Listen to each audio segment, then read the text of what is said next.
Boa tarde a todas e todos. Nós vamos dar início hoje ao Literatura Casper, que fala do livro Angústia, de Graciliano Ramos. Meu nome é Wellington Andrade, eu sou professor da Faculdade Casper Líbero de Língua Portuguesa. Há 23 anos eu estou aqui lecionando essa disciplina. A ideia do vestibular do Literatura Casper é a gente tratar de uma obra, a obra que vai cair no vestibular da Casper e eventualmente também cair em outros vestibulares, e fazer uma abordagem crítica inicial, e depois a gente vai, à medida em que o encontro vai acontecendo, a gente vai aprofundando alguns temas mais relevantes daquele autor ou daquela obra especialmente. Eu gostaria de lembrar a todos vocês que o próximo Literatura Casper vai ocorrer no dia 23 de setembro, daqui a 15 dias, também às 14h30, e o tema daquele encontro será o Campo Geral, uma novela do Guimarães Rosa, certo? As inscrições já estão abertas, e se você tiver alguma dúvida sobre o vestibular da Casper Líbero, sobre as disciplinas que caem no vestibular, ou sobre qualquer dúvida pertinente ao exame seletivo, mande um e-mail para vestibular@casperlibero.edu.br. Bom, vamos começar então falando desse grande livro de um grande autor da literatura brasileira, que é o Graciliano Ramos. Graciliano Ramos nasceu em 1892 e morreu em 1953. Ele faz parte de uma geração assim preciosa do modernismo brasileiro e é o autor de livros importantes, né, dentro do cânone literário brasileiro. O Angústia é o seu terceiro romance. Anteriormente, ele havia publicado o Caetés, em 1933, São Bernardo, que é um clássico da literatura, em 1934, e em 1936, então, ele lança Angústia. Aqui na tela, vocês estão vendo as reproduções das primeiras capas das primeiras edições do Graciliano Ramos, certo? Angústia é um livro que tem uma situação básica. A situação básica do Angústia, do romance, é, a rigor, uma coisa muito simples, né? Digamos que seja um fio narrativo. O personagem se chama Luiz da Silva, ele é um narrador e, ao mesmo tempo, protagonista, né? Ou seja, é o personagem principal. Ele é um funcionário público que vive atormentado por uma vida de frustrações e pelo ciúme. O ciúme de alguém especificamente. E, em função dessas frustrações e do ciúme, ele acaba pondo fim a um cotidiano de aparente tranquilidade. Dito assim, parece uma situação, digamos, né, muito superficial. Mas Angústia, como vocês já devem ter visto, ou lido, é um romance que apresenta várias camadas de interpretação a partir dessa situação básica. Vamos ver, então, o contexto histórico no qual o romance foi gerado. Vamos pensar, e isso lembrando aqui ao candidato do vestibular da Casper, que um romance como esse, que faz um diálogo ativo, né, tem um diálogo ativamente com a situação histórica brasileira e também mundial, ele se presta a que as questões ligadas a ele possam ser questões também ligadas à disciplina da história, porque é um romance que transita entre duas esferas, a da literatura, propriamente, especificamente, e a esfera também da história do Brasil. Bom, vamos falar do contexto histórico de Angústia. Em 1935, há duas forças opostas no Brasil. Uma força integralista, né, o integralismo, um movimento, digamos, conservador, um movimento de tipo arcaico, de tipo opressor, de um lado, que opõe, né, digamos, os conservadores, e de outro, a Aliança Nacional Libertadora. Uma tentativa de, digamos, de renovação, né, de progressismo dentro das forças antiquadas, das forças conservadoras brasileiras. 1935 também é o ano da intentona comunista. Vejam que a situação política ela é bastante oposta, complexa, muitas vezes até mesmo, né, digamos que bipolar. Ela se coloca em duas situações diferentes. Nós temos uma direita representada pelo integralismo e uma esquerda ou forças progressistas representadas pela Aliança Nacional Libertadora. E aí temos, então, também uma espécie de tentativa de o Brasil se inscrever nas fileiras do comunismo internacional, com a intentona comunista. Em oposição a essa, digamos, a essa irrupção do comunismo no Brasil, essa tentativa, né, de uma ação comunista no Brasil, nós temos o quê? Por parte do Estado, a intensificação das forças de repressão.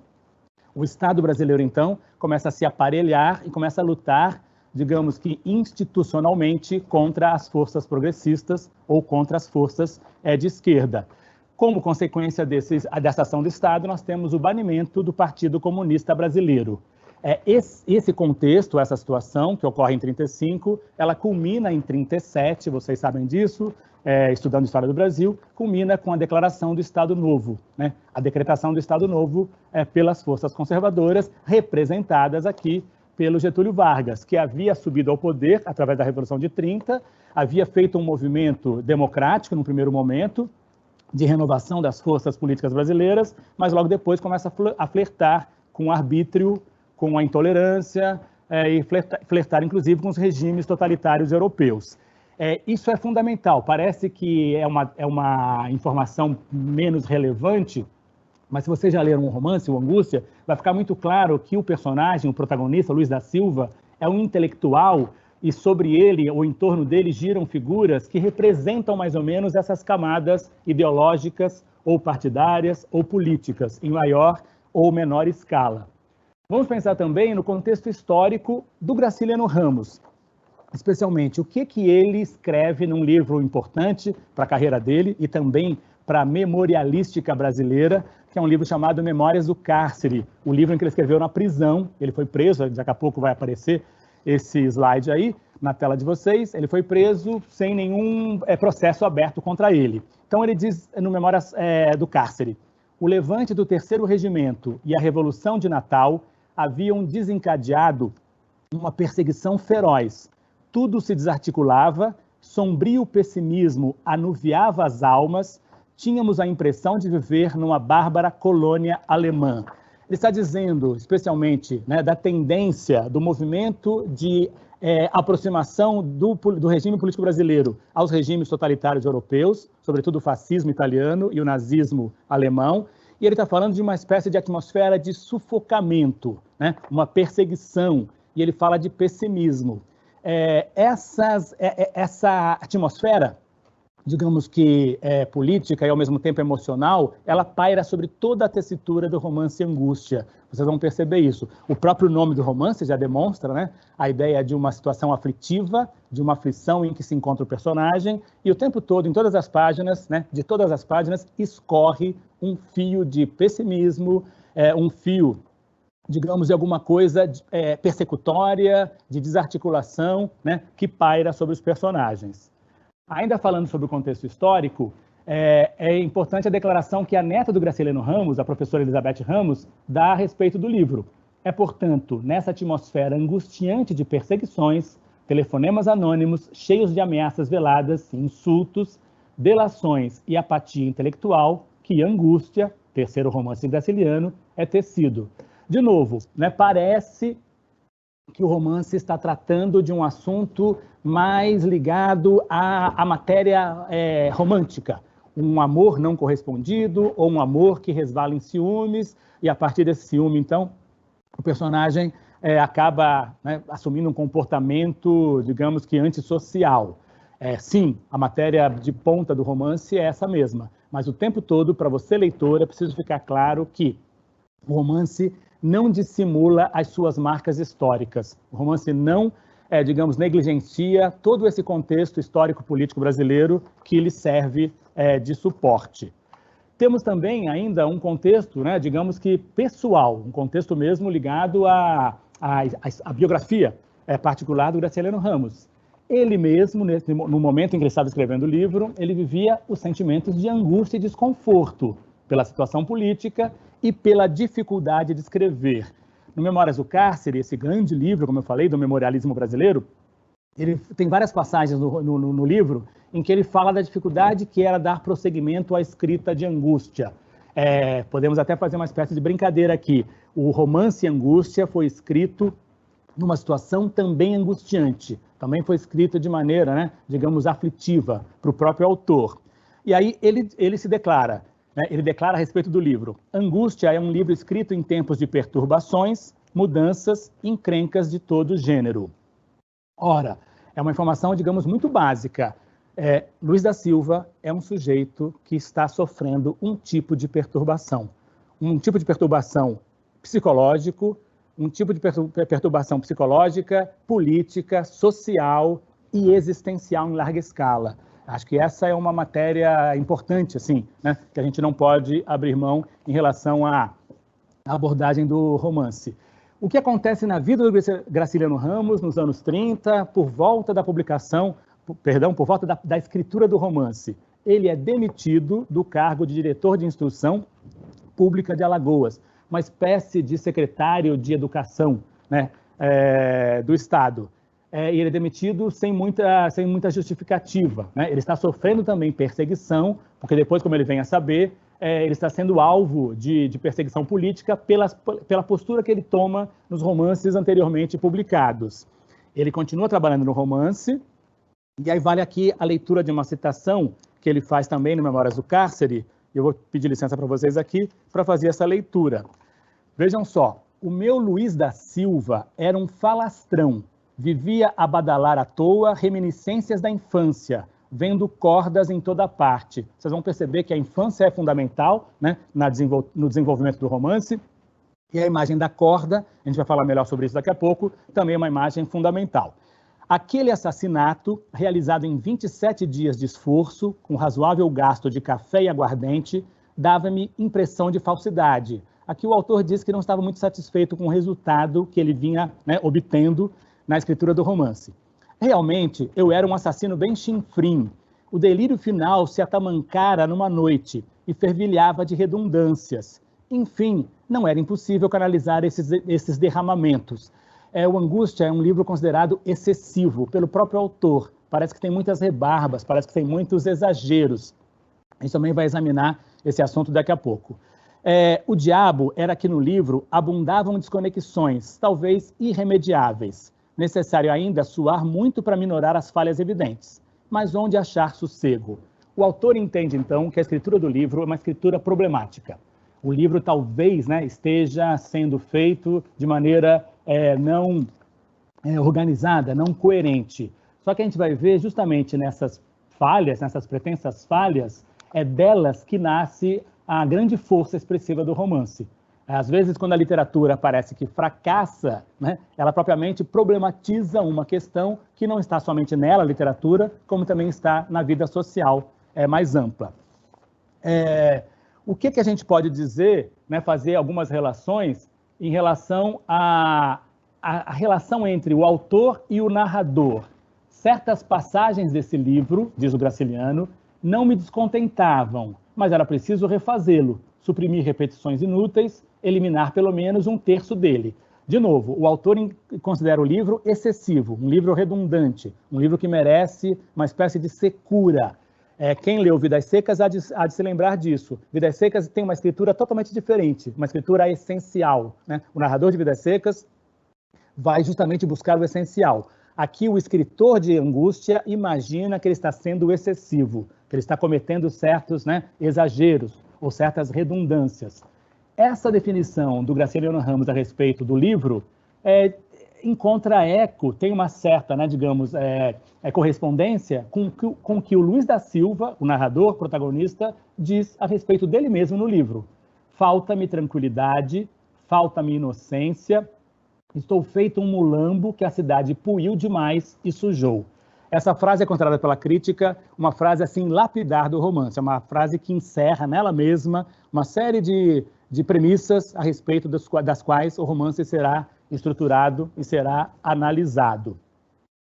Vamos pensar o seguinte, as reflexões do narrador, o Luiz da Silva reflete coisas a respeito da vida dele mesmo e da vida social mais ampla, encontram também eco, também existe, né, correspondência com o engajamento do Graciliano Ramos nas chamadas forças de esquerda, forças progressistas, né? Ele era um autor, vocês vão ver lá, daqui a pouco ele foi perseguido politicamente por essa militância política e discursiva a respeito das condições adversas no Brasil.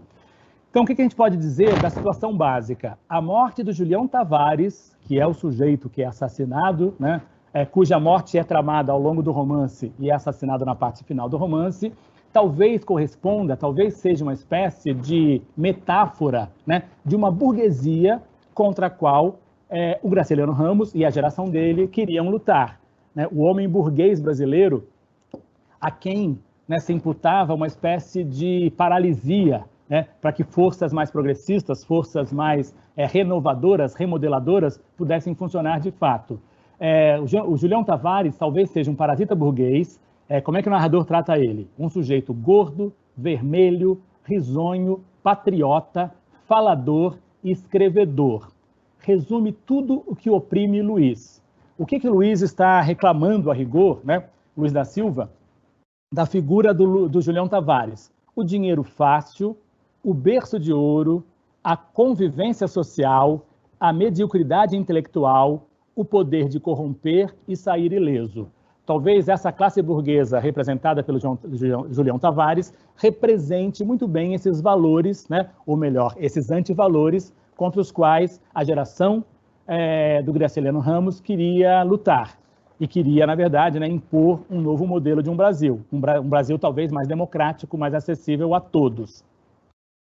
Nesse sentido, o romance trabalha com imagens sufocantes. A angústia, que é o título do romance, também está presente, naturalmente, né, nas metáforas que são construídas ao longo da narrativa.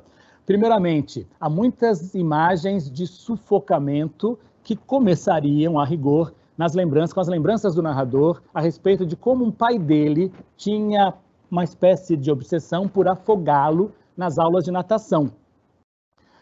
Isso é interessante, porque parece, em princípio, uma lembrança muito desconectada, uma lembrança ligada ao mundo antigo, mas o leitor mais atento, ele vai perceber que essa imagem, que volta de tempos em tempos, é uma imagem que tem tudo a ver com a situação básica, né, também do estrangulamento do antagonista ao final do romance. Não só isso, uma outra lembrança também importante do narrador, quando criança, é a da cascavel enrolada no pescoço do avô. Isso também me parece uma coisa muito, digamos, uma imagem angustiante, né, que volta de tempos em tempos. O avô adormece no alpendre da casa e, de repente, uma cobra se aproveita dessa situação e se enrola no pescoço do avô. O avô acorda sobressaltado, assustado, pedindo que tirem a cobra do pescoço dele. Também uma imagem que aparece demais é um personagem colateral do romance que morre enforcado, que se enforca por contrair dívidas que ele não pode pagar. E, por fim, né, essas imagens todas repercutem na imagem final de uma corda que é dada como um presente para o personagem, para o protagonista, com a qual, então, que será um instrumento com a qual ele irá cometer o seu assassinato, né, perpetrar o seu assassinato. Volto a insistir nisso com vocês, por favor. Lembrem que um romance não tem somente informações, ele também tem imagens, ele também tem metáforas. As informações, né, o que acontece, quem faz o quê, quando e aonde, são fundamentais, mas é importante que o leitor, atentamente, perceba que essas informações estão sempre em relação, em sintonia com uma série de imagens visuais, às vezes de muito apelo visual, com as quais o romance trabalha. As imagens visuais de angústia são imagens, né, digamos que muito expressivas e, ao mesmo tempo, muito aflitivas também. Lembrando ainda, né, que uma imagem que predomina no livro inteiro, uma imagem, digamos que antagonista, é a do sujo, né, por oposição ao limpo, que quase não aparece, e a do feio, por oposição ao belo, também que quase não aparece. Então, lembrando aqui, o quintal com esgoto aberto, é uma recorrência da narrativa, né, como se estivesse contaminando a narrativa da sujeira existencial que acomete o personagem. Os ratos que chiam no guarda-comida e no armário dos livros, como se roessem qualquer coisa dentro de mim, abre aspas, fecha aspas, né? É uma fala do próprio Luiz da Silva. Então, vejam, os ratos que chiam no guarda-comida e no armário dos livros, como se roessem qualquer coisa dentro de mim. Se vocês já chegaram ao final da narrativa, vocês vão perceber que os ratos são uma imagem de absoluta recorrência. Aqui a gente poderia concordar, em parte, com o Graciliano Ramos, com o fato de ele redundar essa imagem o tempo todo. O rato aparece associado ao próprio narrador, aparece associado ao Julião Tavares, aparece associado à Marina, a personagem da Marina. O rato é uma grande figura que, digamos, se estende ao longo do fio narrativo. Por extensão, né, essas imagens todas de sujeira e de feiura denunciam o quê? A falta de beleza dos espaços, a falta de beleza em uma geografia brasileira, nordestina, que naquele momento parece absolutamente vulnerável, parece absolutamente, né, carente de forças progressistas, de forças, digamos, de avanço social, e, ao mesmo tempo, a falta de beleza dos espaços e das personagens, né? O Angústia é um romance que vai fazer uma grande investigação sobre o que existe de feio, de sujo na alma humana. É um personagem muito interessante que se depara, né, com uma questão de eliminar ou não um antagonista, e o tempo todo ele é acometido por uma espécie de tormenta espiritual. Essa tormenta, claro, vem acompanhada de imagens de feiura, de imagens de secura, de imagens de solidão, de imagens, por exemplo, de sujidade. O que diz, né, o Ricardo Ramos, filho do Graciliano, a respeito do romance Angústia? Vamos ler aqui. Ricardo Ramos conta em retrato fragmentado da enorme alegria que seu pai sentiu ao ler numa revista norte-americana artigo considerando Angústia não apenas o romance de um drama pessoal, um ensaio sobre a loucura chegando ao crime, mas, e principalmente, a crônica da condição do intelectual nos países subdesenvolvidos da América Latina. Então, aqui vai uma coisa, né, uma informação relevante. O romance talvez dê uma falsa pista para nós leitores, se nós entendemos que ele é um romance de cunho romântico, como eu disse agora há pouco, porque trata de um amor não correspondido, que leva ao ciúme, um ciúme doentio, que leva à obsessão e que leva, então, a um assassinato. O romance não tem somente esse fio narrativo.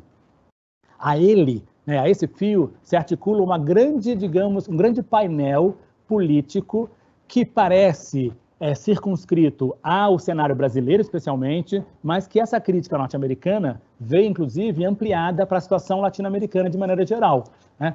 O romance, então, trata a situação básica, angustiante, do Luiz da Silva, talvez seja a situação básica, angustiante, do intelectual de classe média nos países latino-americanos. Essa informação parece muito relevante para nós nesse momento. O romance é um romance escrito, então, né, eu vou usar aqui, fazer uma metáfora muito forte, escrito sob o signo da morte. A morte perpassa o romance inteiro, né? Primeiramente, existe, né, a monotonia do ambiente, monotonia, tempo em que nada acontece, os tempos mortos da vida. O narrador fala, parece às vezes de maneira desinteressada, de um homem que enche dornas, que enche pipas, né, de água, e ele faz isso mecanicamente, e de uma mulher que lava garrafas. Essas metáforas, né, que parecem tão cotidianas, tão corriqueiras, elas voltam de tempos em tempos e elas reforçam a espécie de prisão que os personagens vivem no ritmo cíclico da vida, na coisa que se repete infinitamente, podemos arriscar um ritmo trágico em que nada acontece de novo, em que a situação básica de falta de perspectiva sempre volta e sempre domina o cenário e os personagens. Os casais que se atracam em público e a dona Rosália na cama com seu homem são imagens, digamos, né, imagens eróticas, de prazer erótico, que também são tratadas pelo narrador como imagens ligadas a uma espécie de morbidez, né? Aqui é bem interessante, do ponto de vista psicanalítico, que o sexo esteja ligado à pulsão de morte. Não vale a pena a gente desenvolver demais esse tópico aqui agora. Não é o objetivo desse encontro, mas vocês podem usar, tomar essa imagem como uma regra do romance. Toda a pulsão erótica, toda a pulsão amorosa acaba resvalando numa pulsão de morte. Uma pulsão, né? É o famoso encontro entre Eros e Thanatos. O narrador não deixa de falar também o tempo todo dos vizinhos esquisitos. Há uma situação terrível ali de um homem, talvez, né, que é apelidado de lobisomem, que mora com 3 filhas, e há uma suspeita de que ele talvez abuse sexualmente das filhas. Nada disso fica claro, o romance não dá essa informação, digamos, né, facilmente para a gente, mas também fica parecendo que todo o entorno da casa do Luiz da Silva é um entorno de personagens, digamos que fantasmagóricas, né? Personagens talvez que já morreram ou estejam em vias de morrer. Existe esse elemento, de novo, mórbido, que atravessa a narrativa. A criada Vitória, uma figura interessante também, uma figura presa a um tempo cíclico, a uma coisa que se repete o tempo todo, ela tem por hábito ler no jornal da cidade os nomes dos navios que chegam e que partem de Maceió. Ela faz isso constantemente, diariamente, ela fica, parece que interessada, ela fica entusiasmada em saber, né, que um navio chegou e um navio partiu. Vejam, né, partir, chegar, encher a água, lavar as garrafas, encher a tina de água, lavar as garrafas, são sempre ações, digamos que, feitas de maneira repetitiva, né? Lembrando que os tempos em que nada acontece, ou que as coisas acontecem ciclicamente, podem ser chamados de tempos mortos. E a Vitória tenta educar um papagaio. O papagaio é mudo, e ela tem um hábito esquisito, ela enterra moedas no quintal. Vejam que os personagens estão apegados a situações, no mínimo, estranhas, né? A figura de estranhamento, a situação de estranhamento é uma situação típica do romance. E a Marina, né, acho que já ficou claro mais ou menos isso, é a personagem que é objeto do amor romântico, do amor erótico, mas em torno da qual, de cuja figura, um crime será perpetrado. Então, amor e morte também estão aqui, digamos, né, andando de mãos dadas. É um tema clássico do romantismo, né? Aqui a pegada do romance não é romântica, não, nesse nível do romantismo, mas ela recupera um pouco esse traço da dualidade do casamento entre amor e morte. Bom, para quem tiver algum interesse e quiser expandir o seu repertório de literatura, de leitura, vale a pena conhecer um romance publicado um pouco antes do Angústia, que é um romance com o qual Angústia dialoga francamente. É um romance chamado Os Ratos, do Dionélio Machado, publicado em 1935. O que acontece no romance Os Ratos? Endividado, o personagem que se chama Naziazeno Barbosa precisa de 53 mil réis para pagar a conta do leiteiro. Em busca das moedas, ele sai pelas ruas da cidade. Pedir a seu chefe da repartição pública, procurar um amigo, arriscar-se no jogo, seus pensamentos emaranham-se com seus passos sem muita direção. O desespero, a qualquer momento, parece que vai derrubá-lo. Ao seu redor, nada em que se segurar, ninguém em quem se apoiar, nenhum caminho seguro.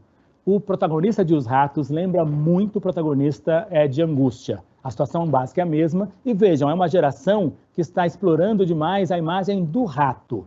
O rato como o animal fétido, o animal sujo, o animal que se esconde, o animal, né, digamos, que está ligado sempre à podridão, e o animal que está ligado à ideia de alguma coisa corroendo por dentro. O rato é um roedor, né? A angústia corrói os homens também por dentro.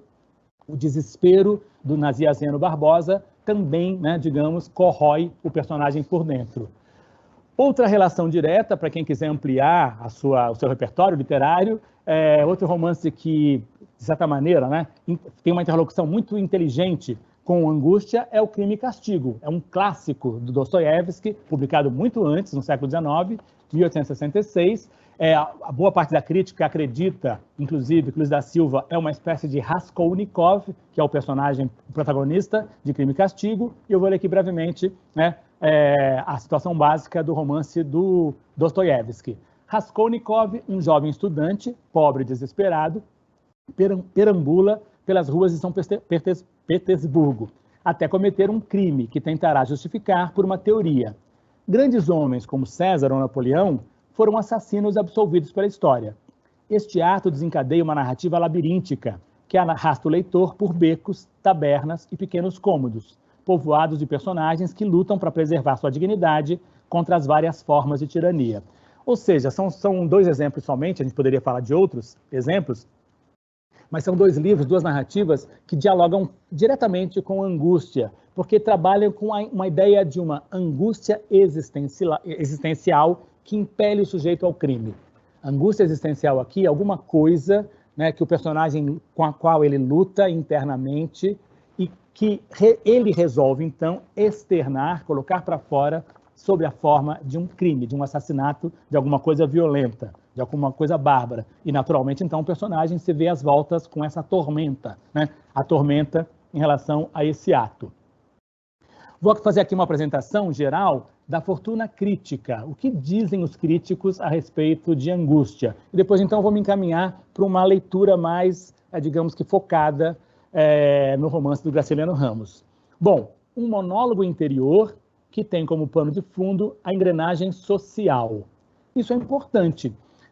O romance é um grande monólogo, um diálogo da consciência do Luiz da Silva ativamente com ele mesmo. E aqui a crítica já deixa bem claro, né? Já não dissimula que a conversa desse monólogo interior não é somente com a alma humana, é também com a sociedade. Luiz da Silva é um personagem fruto de uma sociedade, fruto de um país, fruto de uma nação, fruto de um certo tipo, né, digamos, de existência social. Fiquem com essa informação que ela é relevante. Adonias Filho, quem disse isso, né, anteriormente, quem caracterizou o romance assim, foi Otávio Tarquínio de Souza. Adonias Filho, outro crítico e escritor, diz: um livro que culpa a sociedade pela desgraça humana. Isso é ótimo, né? De novo, as grandes leituras do romance são leituras que fazem a transição, que fazem, digamos, que o balanço entre o psicológico, entre a alma, entre as questões pessoais e as questões sociais, entre o social. O romance tem uma pegada, tem um extrato social importante. E aí, a desgraça humana, diz Adonias Filho, é causada, digamos, né, pela sociedade. A sociedade é que faz os homens se corromperem. É um clássico, né, digamos, da filosofia política. Nelson Werneck Sodré. Miserável legião de vencidos, os homens atravessam o cenário, ombros caídos, cabeças curvas, uns idiotas, outros alcoolizados, vítimas de um peso enorme que os sufoca e que os acabrunha. Isso é importante. Os romances normalmente falam de personagens vitoriosos, personagens bem-sucedidos. Esse romance fala de um perdedor. Esse romance fala de uma legião de vencidos. Eu poderia dizer que o Luiz da Silva é somente uma figura em torno da qual transitam outras figuras igualmente vencidas, igualmente, digamos que, caídas, né, pela força da sociedade, pela força do social. Essa é uma leitura muito interessante, né, do ponto de vista sociológico. Ainda fazendo o exame mais geral da fortuna crítica, né, a gente não pode esquecer que o personagem é um funcionário público. Ele é alguém que tem uma atividade profissional não muito, né, considerada não muito relevante, né, ele não tem um destaque social importante. Ele não é da elite, ele é das classes médias, né, de uma certa categoria, digamos, intermediária. E aí o Murilo Miranda propõe essa imagem muito interessante. O funcionário público, uma coisa se superpunha ao homem e esmagava-o. O fato de Luiz da Silva, antes de ser uma pessoa, ser uma representação social, talvez o esmague, talvez o leve a essa angústia, né, de existir. O tempo todo ele se coloca, ele observa que ele, como personagem de uma sociedade de laços, digamos, né, de relações de interdependência, ele é alguém vencido, ele é alguém que não chegou lá, ele é alguém que não teve o sucesso, que ele atribui, por exemplo, ao Julião Tavares, né? É alguém cujo sucesso ele inveja, cuja posição social de destaque ele inveja. Otávio Dias Leite. O que leva Luiz a matar Julião não é apenas o caso daquela ruiva, a Marina, e excitante Marina. É também a raiva que ele acumulou contra todos os Juliões Tavares a quem ela serve. Aqui vai meu desafio para vocês. O Julião Tavares deixa de ser, em algum momento no romance, uma figura, uma pessoa, e ele representa uma ideologia. Ele representa, digamos que, um traço social. Ele representa uma certa atmosfera social ou até político-social. Fiquem com isso. É até interessante como Otávio Dias Leite, ele propõe, né, a brincadeira dos Juliões. Não é somente uma pessoa. Luiz da Silva está incomodado com um tipo de sociedade, digamos, que oprime, que é opressora e que está calcada, está sentada sobre um certo privilégio da qual ela não quer abrir mão. José Castelo. É a matéria da literatura que não surge de projetos lúcidos e intenções claras, não provém do conhecimento ou da preparação técnica, mas de um mergulho ali onde quase nada se conhece. Isso é importante, é um romance que faz uma grande imersão na alma humana.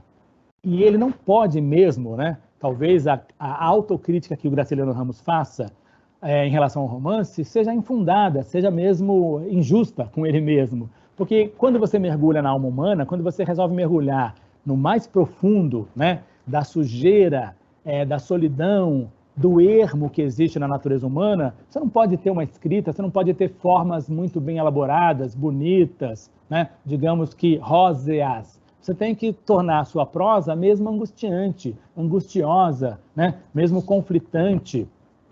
Talvez Zé Castelo esteja defendendo isso, a ideia de que o romance é um mergulho, e desse mergulho, de fato, um mergulho numa piscina de ratos. Né? É uma imagem interessante, que o poeta, compositor Cazuza cunhou nos anos 90. A sua piscina está cheia de ratos.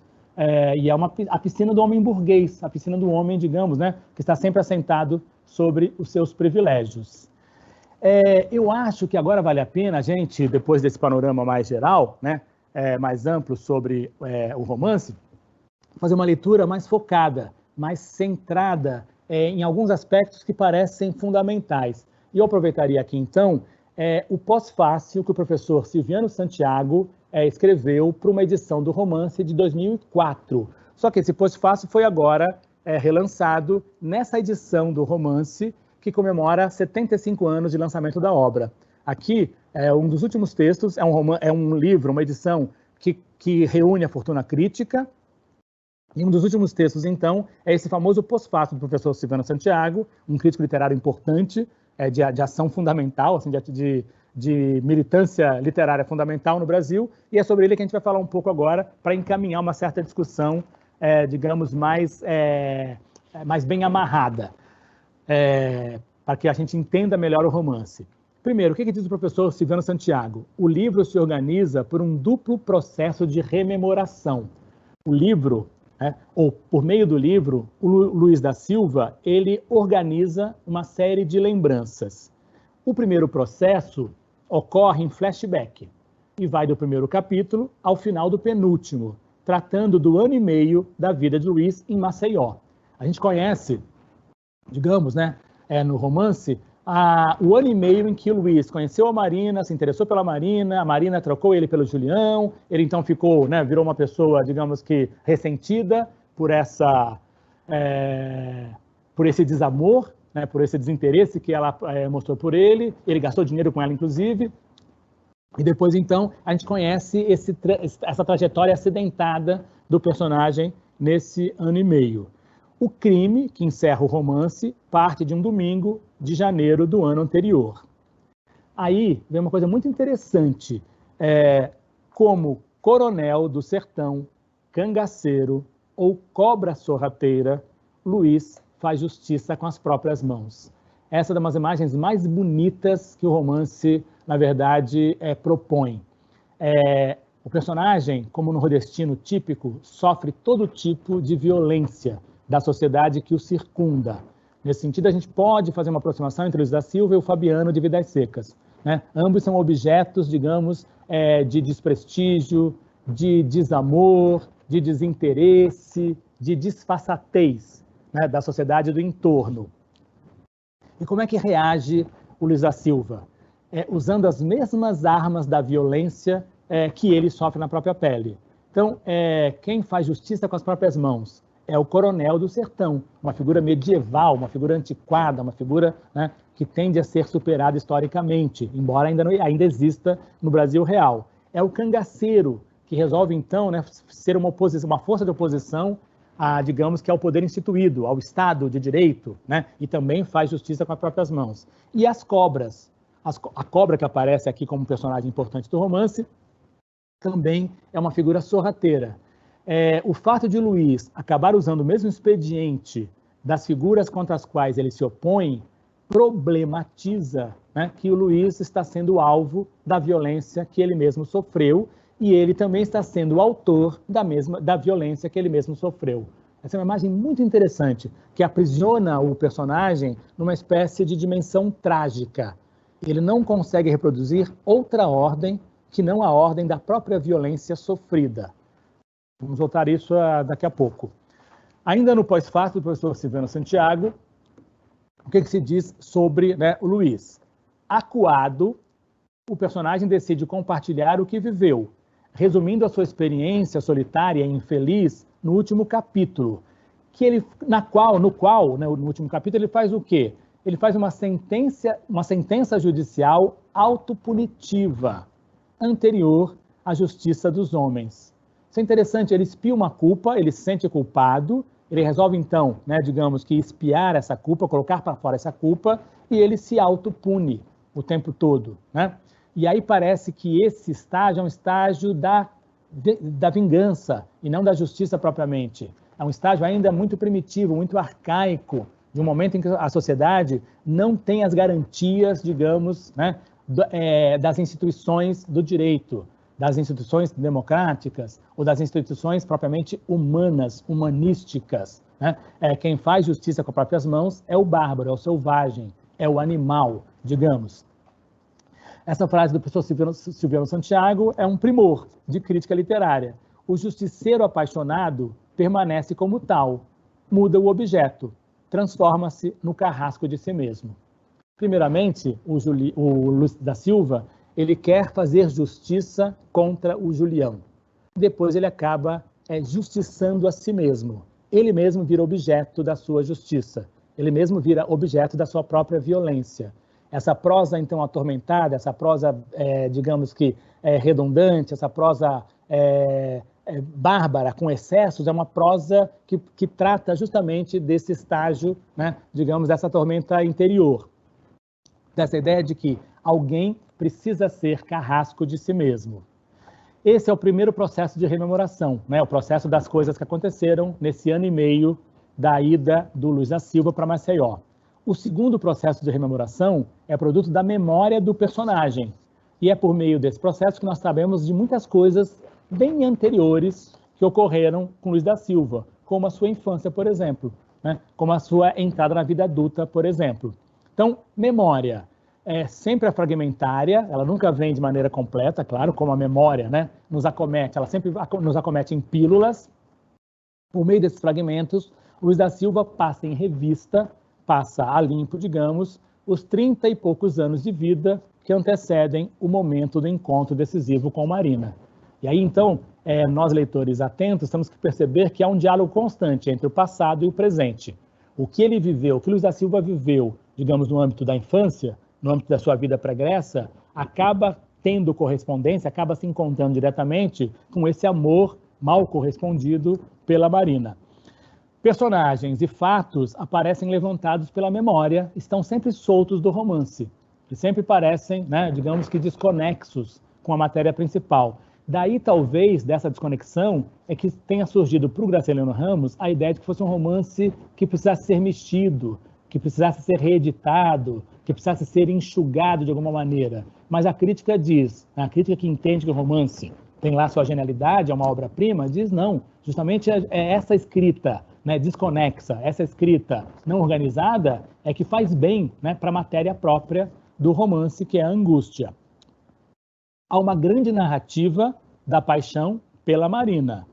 Há uma narrativa também da punição do amante e da autopunição, e um conjunto de micronarrativas autobiográficas. Então, vou repetir aqui porque isso é importante. Nós temos um fio condutor, que é a paixão pela Marina. Nós temos o momento crucial do romance, que é a punição do amante, né, Julião Tavares, o amante da Marina. Nós temos um momento crucial que é da autopunição, quando o personagem, então, né, digamos que faz justiça, faz justiçamento contra si mesmo. E nós temos espraiadas pelo romance várias micronarrativas, que dão conta, como eu falei agora há pouco, da vida pregressa do narrador-personagem. Observação importantíssima do professor Silviano Santiago.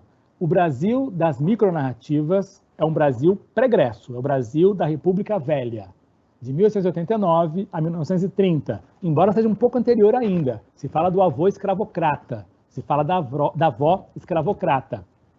Então, é como se esse passado opressor, a escravidão, né, é um regime institucionalizado de violência contra o ser humano, a escravidão volta lá do passado ou vem exercer a sua opressão no presente, saindo do passado.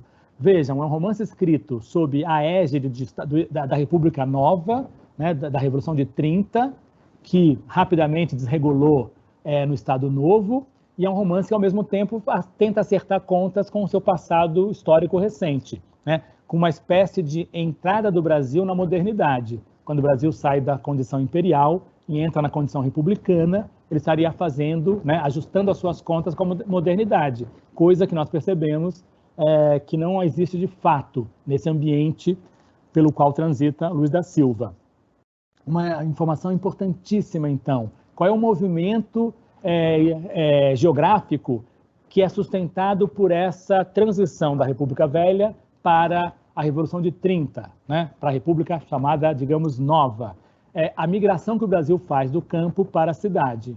E é um movimento que o personagem também faz. O Luiz é um sertanejo, é um homem do campo, do interior, que migra para a cidade. Quando ele migra para a cidade, alguma coisa da alma sertaneja dele se fragmentou. Alguma coisa da existência dele primitiva, da conexão dele com seu lugar de origem, se fragmentou. E essa é uma imagem clássica do século XX. A ideia de que as cidades grandes, o progresso, os avanços técnico-tecnológicos fazem com que o homem perca de vista a sua própria alma, perca de vista o seu diálogo ativo consigo mesmo. Alguma coisa ali se estilhaçou quando, né, o homem sai do interior, da condição muito ligada aos ciclos da natureza e vai embora, né, para um lugar, por exemplo, regulado pela celeridade do trabalho, pela celeridade dos ritmos da vida. Essa é uma possibilidade. O professor Silviano Santiago faz uma alegoria, então, propõe que isso seja uma alegoria do tenentismo, um movimento que aparece nos anos 20, nos anos 30, um movimento de oposição, digamos, a essa perda de identidade do homem das classes médias, do tenente, do homem que não é a elite, também não é o desvalido, né? Ele está no meio termo entre as elites econômicas e políticas e entre, digamos que, os sujeitos que são párias da sociedade, que estejam totalmente numa condição de vencidos.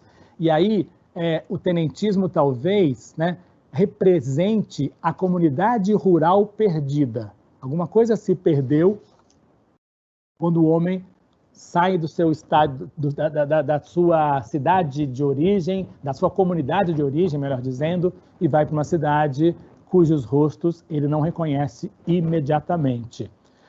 Bom, as intervenções, então, da memória rural do narrador fazem a linearidade da memória urbana explodir. Isso é lindo, né? É uma imagem da crítica literária defendida pelo professor Silviano Santiago. Ou seja, a cada vez que uma memória rural entra na narrativa, aquela linearidade da memória, digamos, urbana, do que o personagem está vivendo naquele ano e meio, né, em que ele conheceu a Marina, aquilo se estilhaça, aquilo se fragmenta.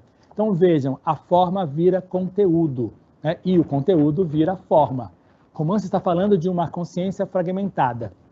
O romance propõe que o discurso também se fragmente. O romance está falando de um homem atormentado, né, que vai viver uma explosão interior. O romance, então, trata de um discurso que também explode o tempo todo e se estilhaça em vários microfragmentos.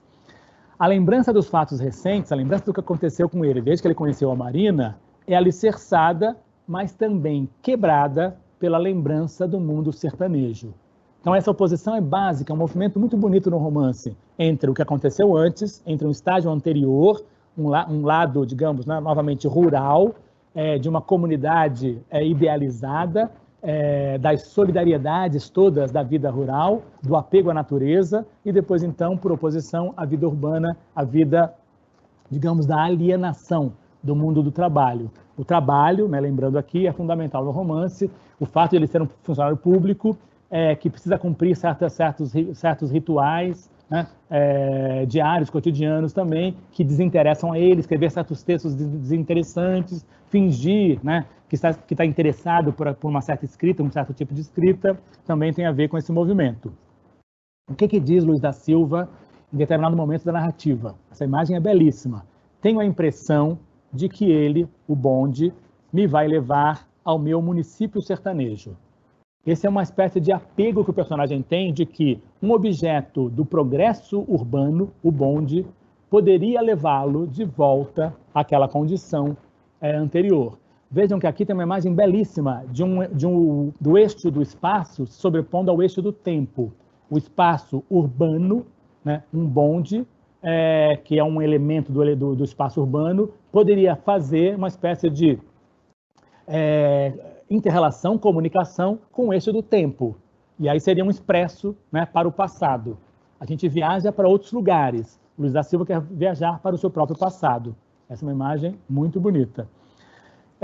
Aí existe um terceiro processo de rememoração, que parece muito interessante, que é próprio da literatura, ou da grande literatura, que é um processo interno do próprio texto. O texto, o tempo todo, parece que precisa lembrar do que ele está tratando. Por isso que o texto se apega às repetições. Insisto com vocês, se vocês puderem ler, reler o romance, atentando para isso, a leitura vai fluir certamente com muito mais, né, digamos que, clareza. As imagens do rato, da corda, da água, da mulher que lava as garrafas, do homem que enche as dornas, das formigas, já vou falar sobre isso. Essas imagens são recorrentes no romance. Essas imagens parecem que fazem com que o romance não tenha outro objeto de interesse senão lembrar as suas próprias partes narrativas. Além de Luiz da Silva rememorar o seu passado e o que aconteceu com ele recentemente, a narrativa do romance rememora o seu próprio repertório linguístico. Isso é muito bonito, é um exercício, digamos, né, de feitura literária, artística, muito interessante. Claro que a gente poderia pensar o seguinte, a compulsão à repetição é impulsionada pela escrita do paranoico obsessivo. Claro que se o narrador se repete, se o personagem se repete, é porque o personagem ele tem uma obsessão, ele é paranoico. Então, o paranoico se sente o tempo todo, né, digamos que obrigado a se repetir, a repetir o seu próprio discurso. Para quem assistiu à palestra de 15 dias atrás, a respeito de A Relíquia, essa próxima imagem vai ser bem interessante.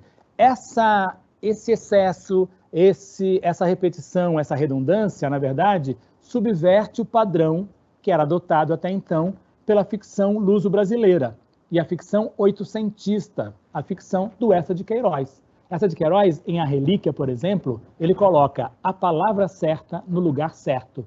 É uma escrita muito agradável, né, muito irônica, muito positiva, né, a respeito das coisas que ele trata. Ele trata de coisas terríveis, né? O Eça de Queiroz, em A Relíquia, como a manipulação dos símbolos religiosos. Só que ele faz através de uma prosa agradável, muito parecida com a prosa do Machado de Assis nesse contexto.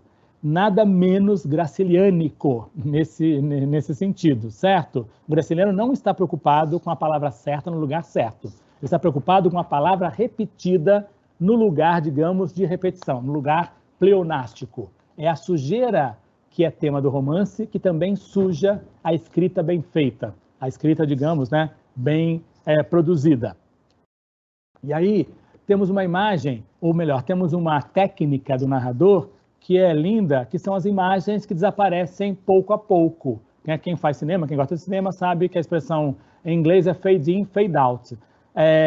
No fade out, as imagens aparecem e aí vão, assim, digamos, evanescendo sobre a paisagem. O narrador comenta alguma coisa, fala de alguma coisa, de algum elemento importante para ele, e de repente essa imagem desaparece, né? A imagem em inglês é perfeita, vanish, ela some, ela evanece.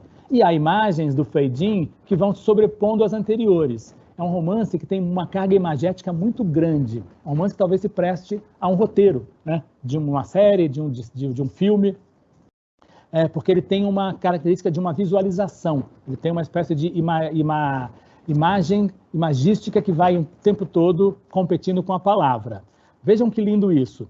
O narrador lembra das vizinhas que cultivavam roseiras, que eram mulheres a quem ele atribuía o fato de serem mulheres formigas. De repente, essa imagem some, né? Se fosse cinema, seria o fade out, como eu falei, e aí surge as vizinhas do tempo contemporâneo, aquelas vizinhas que eu falava eram do passado, surgem as vizinhas do tempo contemporâneo, surge a roseira da casa da Marina. Então vejam, vizinha e roseira aparecem nas duas situações e de repente transitam do passado para o presente. No momento mais para frente, o narrador fala a gente tem que atentar muito para isso, a gente tem que observar isso com muita atenção. Fala que o corpo da Marina estava recomposto por formigas que se grudam ao braço do Luiz. Ou seja, aquelas mulheres antigas do passado que lembravam formigas, de como elas se comportavam, aquelas vizinhas lembram as vizinhas da Marina, e o próprio corpo da Marina é visto pelo narrador como recomposto por formigas que envenenam o braço do narrador protagonista. Vejam que essas imagens, eu fazendo um exercício aqui muito pontual, vocês podem fazer com várias passagens do romance. O romance presta a essa interpretação recorrentemente. Imagens que voltam, o rato é uma delas. O rato volta sempre como alguma coisa, digamos, permissiva, alguma coisa assustadora, alguma coisa, digamos, que de um ambiente de perdição, de um ambiente de angústia. Vejam também que o rato aparece nessa condição. Imagens que vão e voltam. Vamos terminar aqui. O romance é fragmentado e nele o narrador, então, fragmenta a figura de Marina. E aí, logo no começo, há uma brincadeira dessa fragmentação. A Marina, no começo, aquela mulher idealizada, a ruiva, né, de uma sedução erótica, vai se tornando a causa de todos os males do personagem, certo? E a brincadeira narrativa é Marina, ar, mar, rima, arma, ira, amar. Vejam que a oposição é perfeita, que é muito expressiva entre ira, por exemplo, e amar. Os dois verbos praticados, né, pelo Luiz da Silva em relação a ela mesma. Depois, Marina, ar, mar, ria, arma, ira. Marina e arma, né, aparecem em ambos os casos aqui. Os três processos de rememoração, a eles se soma uma espécie de obsessão que o narrador tem pelo futuro do pretérito. Parece que a maneira como ele escapa ao tempo contemporâneo, à situação real do presente, é optando por usar o futuro do pretérito. Então vejam aqui, quereriam fazer uma revolução sem vírgulas nem traços? Numa revolução de tal ordem, não haveria lugar para mim. Quereriam e haveria. Marina dormiria num colchão de paina, e quando saltasse da cama, pisaria num tapete felpudo, que lhe acariciaria os pés descalços. Dormiria, pisaria, acariciaria. Essa recorrência pelo futuro do pretérito, uma espécie de escape, de saída, né, da realidade, aparece muito bem representada numa declaração, numa definição que Luiz da Silva dá a respeito dele mesmo. Escrevo, invento mentiras sem dificuldades, mas as minhas mãos são fracas e nunca realizo o que imagino. Entre o que ele quer fazer e o que ele de fato faz, o que ele concretiza, há um fosso intransponível. E desse fosso, então, de alguém que pretende fazer alguma coisa, né, ter uma atuação que, a rigor, ele não consegue ter, desse fosso surge uma situação que é de pura angústia. Angústia, de novo, erótica, emocional, romântica, mas também existencial e política. Muitas coisas que eu falei aqui foram exploradas por meio dessa edição que eu estou citando para vocês aqui, que é a edição comemorativa dos 75 anos de lançamento do livro. Graciliano Ramos, Rio de Janeiro, Editora Record, 75 anos de lançamento. Agora eu acho que eu parto para as perguntas de vocês. Vamos conversar um pouco sobre a percepção que vocês tiveram do romance. Estou publicado. É possível, vamos lá. É possível afirmar que Luiz sofre de alguma doença psicológica? Olha, eu não sei se é uma doença. Eu chamaria de um estado, sim, psicológico, que é o da angústia. Angústia eu não chamaria propriamente de doença, não classificaria como doença, mas eu diria que é uma afecção nervosa.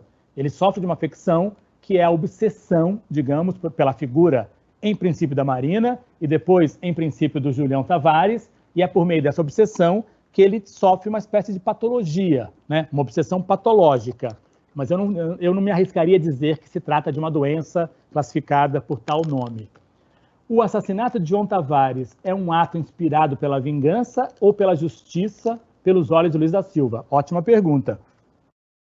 Eu não falei aqui no começo da minha apresentação, eu acho importante dizer que vocês não podem se esquecer de que o ódio pelo Julião Tavares aparece antes de ele mesmo conhecer a Marina, ele, Julião Tavares. Ou seja, o ódio não é fruto somente do ciúme, não. O ódio é fruto da situação social. O ódio é fruto, né, digamos, de uma situação política, de uma situação sociopolítica. Então, eu chamaria o seguinte, é uma tentativa de ele criar uma justiça, que não se revela justiça, se revela vingança, claro, né, mas uma justiça de tipo social. Então, nesse sentido, eu concordo. Leiam lá o romance. Né? Fica muito claro que assim que ele conhece o Julião Tavares, ele já tem pelo outro uma ideia de aversão. Quando, então, o Julião Tavares se interessa pela Marina, aí essa aversão se completa, é claro. Não, essa já foi.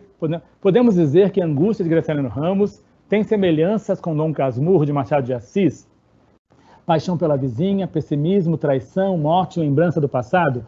Olha, é uma pergunta interessante, mas que não se resolve na resposta, não. Porque são escolas literárias muito diferentes. São, digamos que, registros literários muito distintos. Né? Existe uma obsessão, sim, né, do Bentinho pela Capitu, por exemplo, mas essa obsessão é de outra natureza.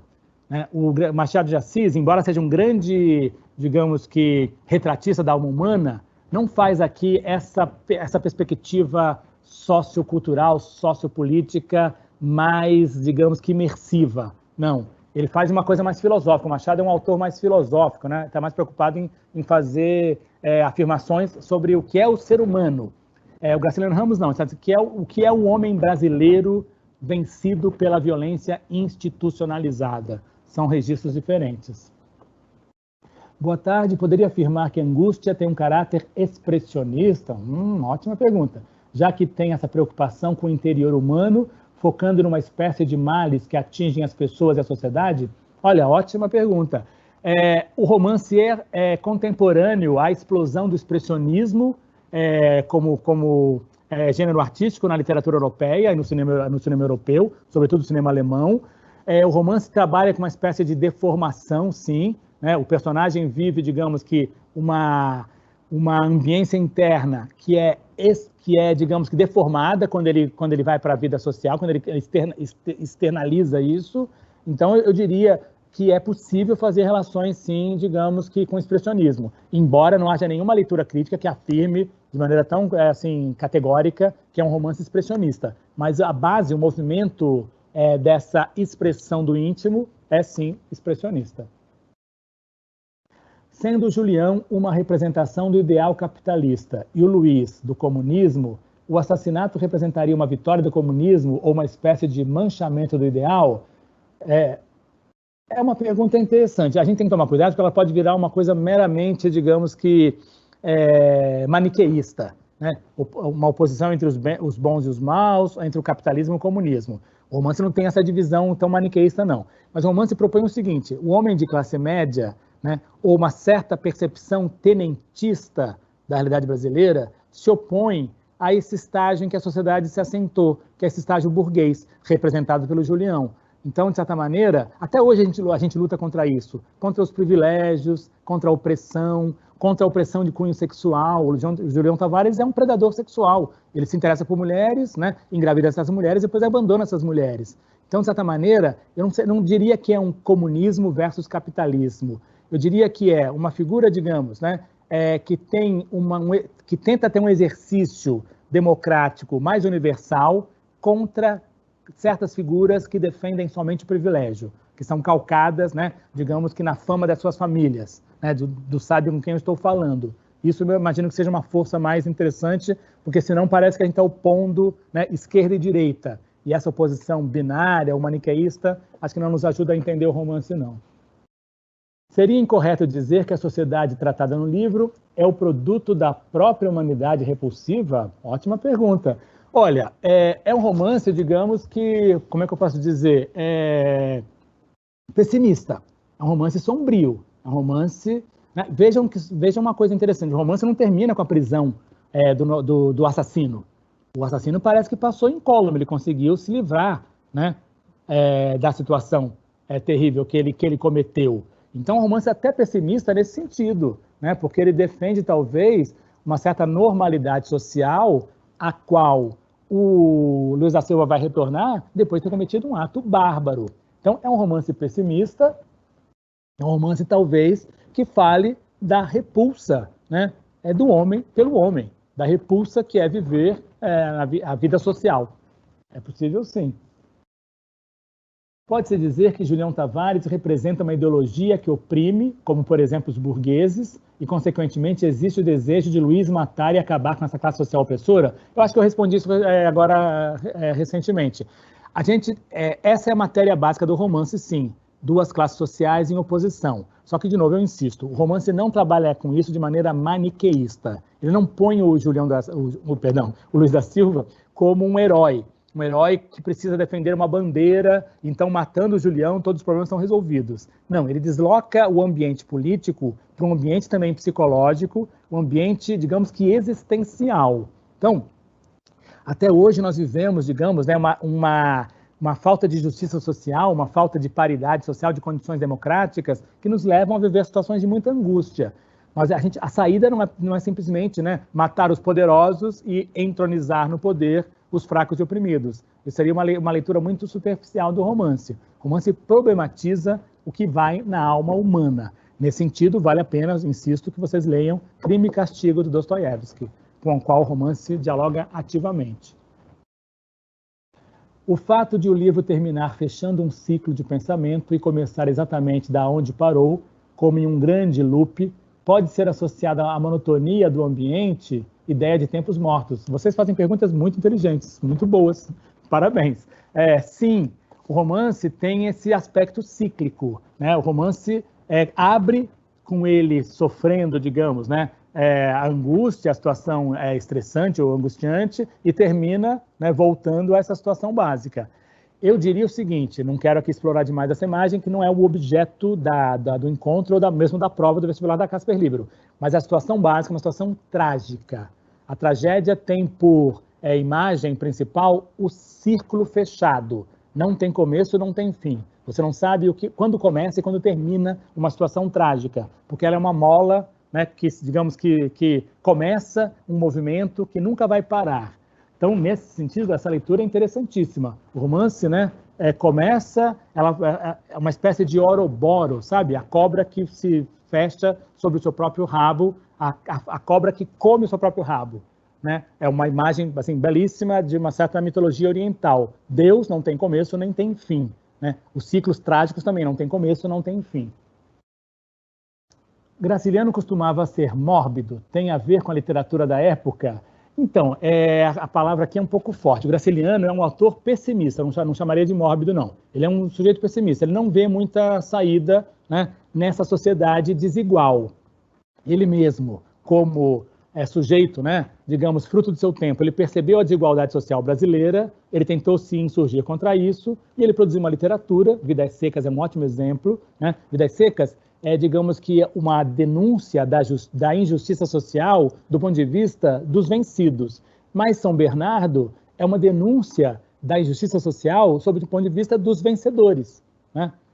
Isso é interessante, ele faz um painel complexo de personagens. De novo, nunca é maniqueísta, nunca é bons contra maus, pobres contra ricos. E sim, né, seres que estão todos, digamos que, irmanados, ligados, né, comprometidos pelos laços sociais. Então, eu chamaria ele de pessimista e não de mórbido, especialmente. É correto afirmar que Luiz da Silva, Marina e Julião Tavares fazem parte de um triângulo amoroso? Sim, mas não é um triângulo amoroso clássico do romantismo, como eu falei agora há pouco. Né? A rigor, o Luiz se interessa pela Marina, mas ela deixa muito claro, o narrador deixa muito claro, aliás, que ela não se interessa por ele da mesma maneira que ele por ela. Ela não morre de amores por ele. E mais ou menos fica claro que ela tem interesse na condição financeira dele, que não é confortável, mas é melhor que a dela, que não trabalha. E aí, vocês lembram lá que ele, né, tira as economias do banco, dá o dinheiro para ela, para fazer, digamos que, o enxoval do casamento, o que ela compra? 6, 8 pares de meia. Ela não está preocupada em economizar ou ser aquela companheira, né, digamos, solidária. Ela está preocupada em gastar o seu dinheiro, né, gastar o dinheiro do outro com coisas que interessam a ela. Então, ela é uma figura, digamos, né, que em nenhum momento alimenta as esperanças do amor dele por ela. E rapidamente ela troca de objeto de amor, né, ou de interesse, amor barra interesse. Ela se desinteressa do Luiz da Silva e se interessa pelo Julião, que parece, numa situação, então, né, em relação a ele, melhor, mais bem posicionado. Então, é um triângulo amoroso, sim, mas não é aquele triângulo amoroso clássico, não. Né? Não houve traição a rigor. Né? A traição, né, digamos, da infidelidade, do amor romântico, não houve. Porque a Marina deixa o tempo todo claro para ele, Luiz da Silva, que ela, né, ela não tem outra opção. Então, né, ruim com ele. Percebi durante a leitura do livro que Luiz sofre um pouco de complexo de inferioridade. Isso dialoga com o pessimismo de Graciliano Ramos diante do cenário político mundial? Essa pergunta é muito interessante. Essa pergunta lembra um pouco um livro famoso do Dostoiévski chamado Humilhados e Ofendidos, com o qual também o Angústia tem uma interlocução muito potente, muito interessante. O Luiz da Silva, tanto quanto o Fabiano, fazem parte de uma galeria de personagens humilhados, personagens vencidos. Então, esse complexo de inferioridade, vocês devem lembrar que também tem uma obsessão dele pela imagem dos pés. Os pés do pai, por exemplo, né, os pés feios, os pés sujos. E uma imagem, digamos, né, de obsessão pelos pés é uma imagem de inferioridade, uma imagem do rato, um ser que rasteja, um ser que está num nível, digamos, inferior. Então, essa inferioridade, né, eu chamaria de condição dos humilhados, os humilhados e ofendidos da sociedade brasileira. Os exageros que o autor menciona são resultado do fluxo de consciência presente na obra? Sim, ótima pergunta. Esses exageros, esse ir e vir constante, esses derramamentos da prosa do Graciliano são fruto mesmo desse fluxo de consciência. Diferentemente da prosa do Eça de Queiroz, a palavra certa no lugar certo, né? A frase bem pesada, a frase agradável e tal, aqui as frases saem aos supetões, né? Aqui as frases saem, digamos que, sob golpes de efeito, e golpes de angústia, golpes de desespero. Então não pode ser uma prosa bonita mesmo, tem que ser uma prosa, digamos, né, suja, feia. Muito obrigado a todos vocês. A gente volta então no dia 23 de setembro, às 2h30, com Literatura Casper, falando de Campo Geral, uma novela belíssima de João Guimarães Rosa. Obrigado pela atenção, uma boa tarde para vocês.